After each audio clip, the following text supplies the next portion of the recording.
Deliberations now underway in the murder trial of Wendy Fisher. Trayon, Washington, and Pat Brown are accused of killing Fisher. She was shot and killed outside her home after police say she yelled at a car to slow down as it passed by her house.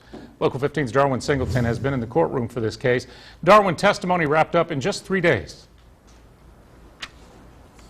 It did, and now we await the jury's decision. They did get started on that today, but looks like they're going to need some more time. They went home just a little while ago. Let's take a look at the closing arguments they heard today on the defense side.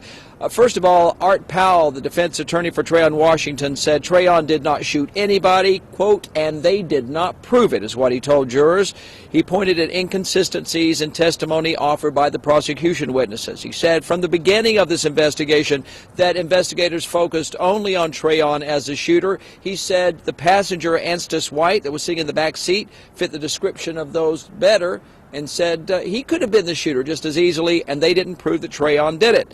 And also, co-counsel Jason Darley, when it came to Pat Brown, the driver of that vehicle, he said that there was no proof that he knew a shooting was going to happen, therefore he couldn't have been able to prevent it.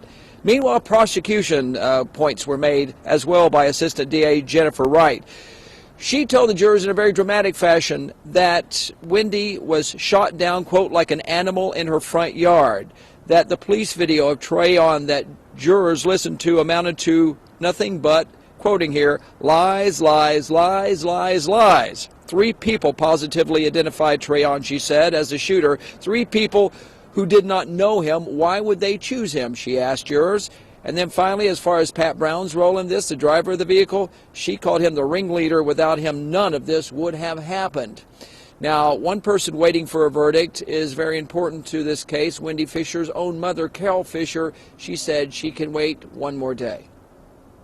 We greatly appreciate everything they've done, and we still believe justice will be served. And if by any chance justice doesn't seem to be our way, justice will come. We've come through a whole lot in this last year and a half, and we've had to wait a long time, and this week we've had to wait a lot. So one more night is not going to be hard.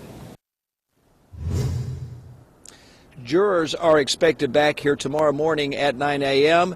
That verdict could come down any time after that. Hopefully we'll have something by noon tomorrow on our newscast, and we hope to talk to both the defendants' parents if they're here, and also Carol Fisher's reaction as well. We'll be here for that. So join us. I'm live downtown Darwin Singleton, Local 15 News.